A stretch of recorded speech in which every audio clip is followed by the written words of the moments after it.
Good morning, Minister. Good morning, Ambassador, colleagues from the media. It is our distinct pleasure to be here this morning to share with you the Government of Barbados's plans to observe the 50th anniversary of the Caribbean community.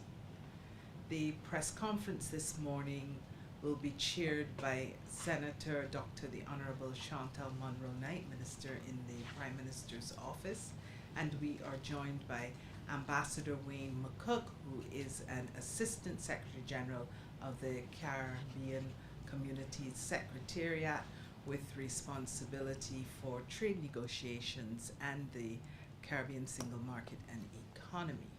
Without further ado, I turn it over to Minister Monroe-Knight. Thank you very much, P.S. Jordan. As P.S. Jordan would have indicated, we are here this morning to provide some details on the government's plan for the what I'm going to call mega celebration, mega concert that we will be holding on July 31st. As you would know, the Prime Minister would have announced some weeks ago that Barbados will join the rest of the Caribbean in celebrating the 50th anniversary of CARICOM. Barbados has played a significant leadership role. Various governments, this is a national celebration. In our participation in the Caribbean community, with various institutions being here in Barbados, as I said before, various prime ministers holding significant leadership roles in various organs of CARICOM, including noting that Sir Grantley Adams was the first prime minister of the West Indies Federation. And therefore, we were very happy that the private sector, the labour movement, agreed with the government that it would be fitting that we have a one-off bank holiday, which will take place on July 31st here in Barbados to celebrate. But before I go any further and provide some details, I just wanted to ask Ambassador Wayne McCook just to contextualize the 50th anniversary celebrations for us, and just to help us to understand the importance of the movement. Ambassador? Thank you, Minister. CARICOM is the foundational integration movement in the Caribbean, and Barbados has played a critical role at all stages of regional integration. This year we celebrate the 50th anniversary of CARICOM, and if we go back to the launch of CARICOM, we'll see that 4 CARICOM member states, together with Montserrat, were present at the launch of that process, and Barbados was integral to that. CARICOM now has 15 members and 5 associate members, and it integrates further with the rest of the Caribbean region through agreements with Cuba and the Dominican Republic. So it truly sets the foundation for the engagement of countries of the region in collective endeavor for the development and improvement of the lives of the people of the region. This year's celebration will take many forms. The 45th meeting of the conference in Port of Spain allowed for the heads of government to go back to the launch of the community in a commemorative event at Chaguaramas, and I know many would have followed that activity, in which there was a flag raising, the placement of a time capsule, and the planting of trees.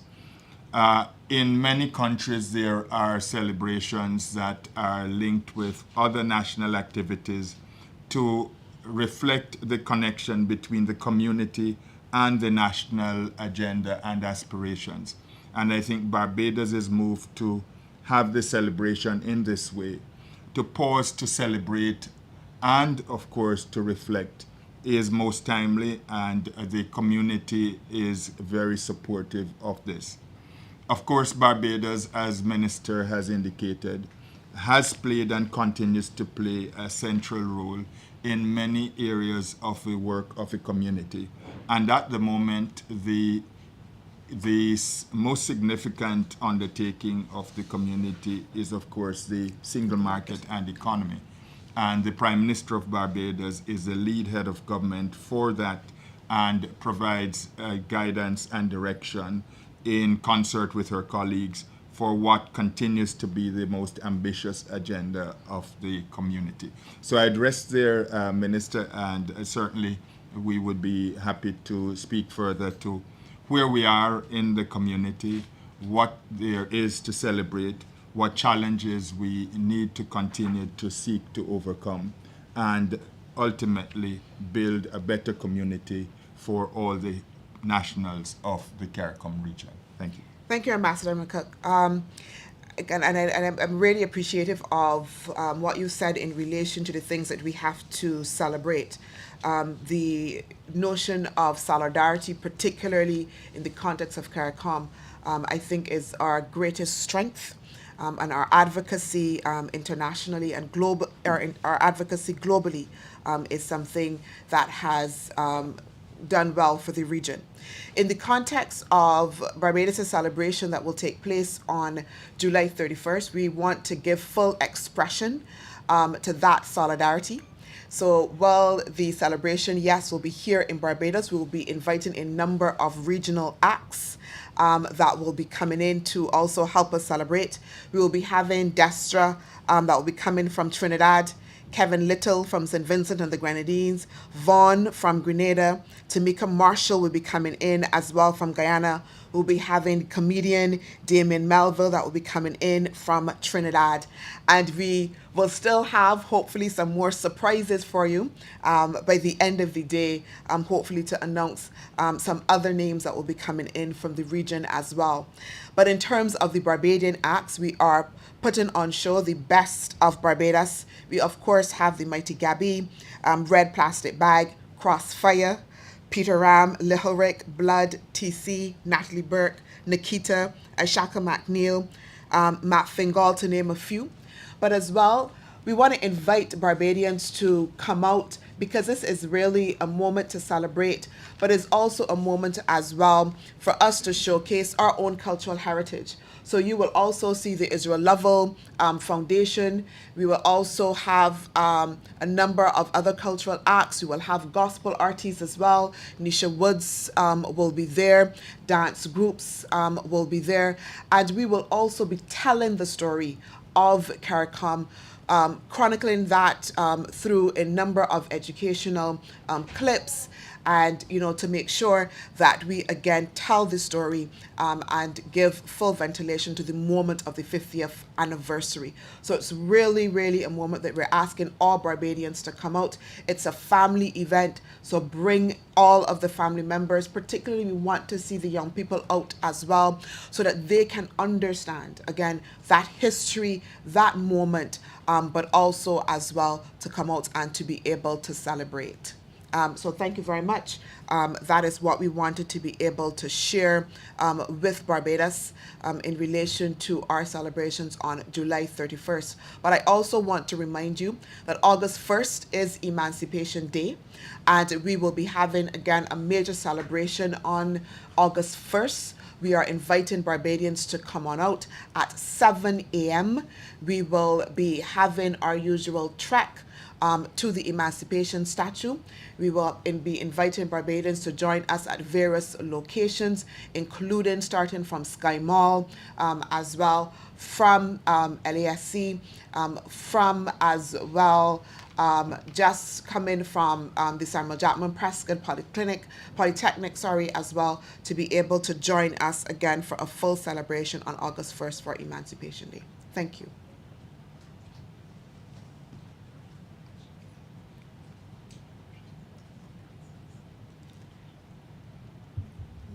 Minister? Hi, good morning. Lorraine Graham Carter with StarCom.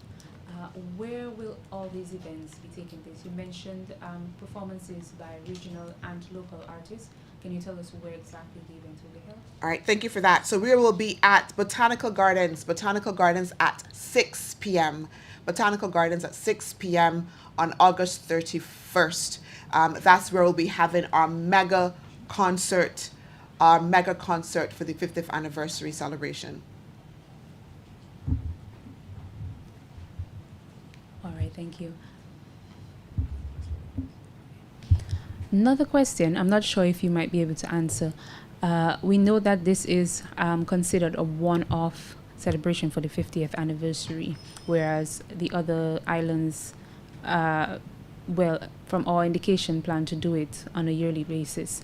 Will there be consideration that it might be celebrated other years, or is this just the only time it will be? Well, what is happening is that this year we're having the bank holiday as a one-off. It doesn't preclude us then in other ways celebrating CARICOM Day in other ways. But that this year we're just having this one-off bank holiday. Okay, great.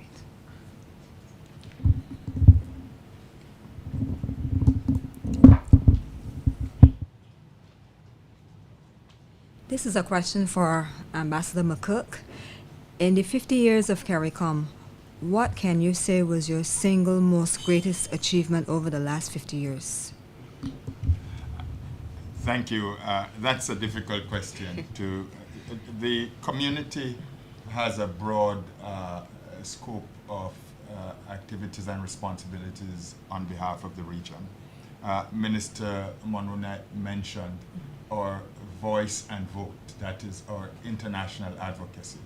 CARICOM has been able, through its advocacy at the international level, to deliver greater benefits for the community's members than they would have been able to secure individually. So I think that capacity to leverage the size and impact of the community as a group of nations that coordinate foreign policy in accordance with the treaty has been a significant advantage and benefit to the region. We also should not take for granted the mature trade in goods arrangement that we have.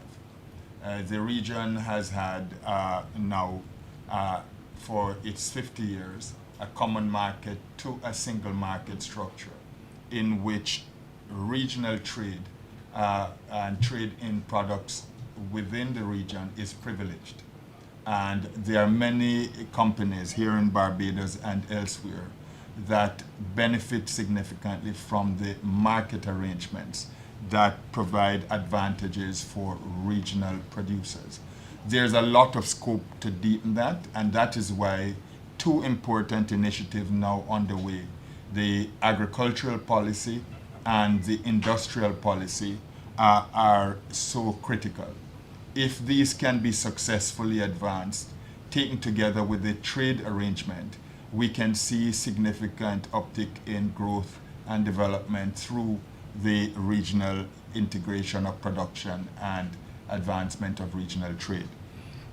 There are other areas in which I think there much is happening, but not necessarily much is associated with the community institutions itself. That is functional cooperation. Much of this is done through institutions created by the community. So when a disaster happens, we know that SEDEMA, which is based here in Barbados, springs into action to coordinate critical and important support for countries affected. That is a reflection of the collective endeavor of the region to cooperate in disaster response. If you look at crime and security, there are institutions that bring together the region to work impacts, also with a presence in Barbados. The trade offices, of course, are based in Barbados. So I'm drawing a connection between your question, that is, what do we have to celebrate, and what connection does Barbados have to the region's agenda, and it is significant. The functional cooperation in health, for example, through Caribbean regional, through CARFA, headed by a Barbadian as well, is significant, and its outstanding work during the COVID pandemic has been recognized. So I realize I answered your request for a single point with a number of areas, because I think it's difficult to say that there is one single area in which we would want to one single area that we would want to recognize at the 50th. I think there are a multiplicity of achievements and successes that we should recognize, and of course we can have a conversation about the challenges, because regional integration by definition is not easy. CARICOM is a community of sovereign states. It is not a union, and so the way in which it achieves its objectives requires a balance between regional decision making and national action. But I think we have seen areas in which the two have to come together beautifully. There are other areas in which sensitivities in individual member states have caused the implementation of certain decisions to lag. But I would rest there. Thanks. Ambassador, you spoke about health, you spoke about agriculture and industrial action. Prime Minister Motley raised the call for more integration as it relates to education and travel. You just mentioned, it's not as easy as people would like it to sound. Can you give us your views as it relates to her call for more integration as it relates to education and travel within the regional country? We know we have a travel issue currently. Can you speak to that? Okay. Well, there's travel and there's transportation. The treaty provides for community nationals to travel freely through the region, and the efforts to make that work have focused more on the border to ensure that there is hassle-free travel. The recent conference has started a process to expand that to the right to travel and stay, and the elements of that decision will be negotiated over the next 6 to 8 months. In terms of transportation, the region is very much focused on this. There are many initiatives being discussed, but I'm not in a position here to say that there is a single solution inside. There are things that are happening organically. I noticed that a number of regional airlines are expanding their routes, and that should not be taken for granted, because to the extent that some of the solutions will come from normal commercial decisions, they could well be more sustainable alongside those decisions which may require governmental and intergovernmental action. So transportation remains a big challenge, but because it is recognized, the depth of the challenges is acknowledged. I think the response that is being undertaken at the highest levels of the community should see us coming to some arrangements in the near future to address that problem. In terms of education, I didn't mention the CXC because, in fact, having a regional secondary assessment mechanism that is recognized and respected should not be taken for granted. So in education, I think we would see the CXC, which is a creature of the region, of the community, as one significant intervention. There are other things that would have been done. In the free movement of skills, the one category that had been established was the right to move for tertiary graduates. So there we have one of the core rights of the community being linked to education.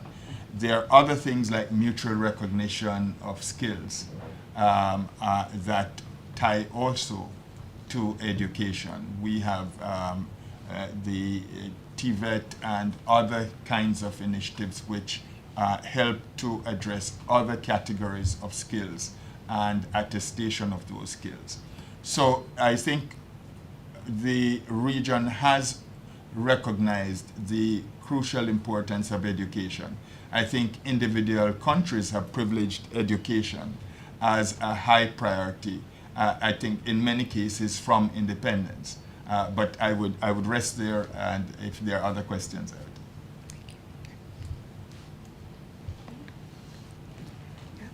If there are no other questions, let me thank the press for coming out, as well as Ambassador McCook, to having come out with us and to share in these celebrations that we will be having. And again, just to ask all Barbadians, to call on all Barbadians to come out July 31st at Botanical Gardens, 6 p.m. for our mega concert and celebration. We want to promise you it's going to be a good time for everyone. Thank you so much.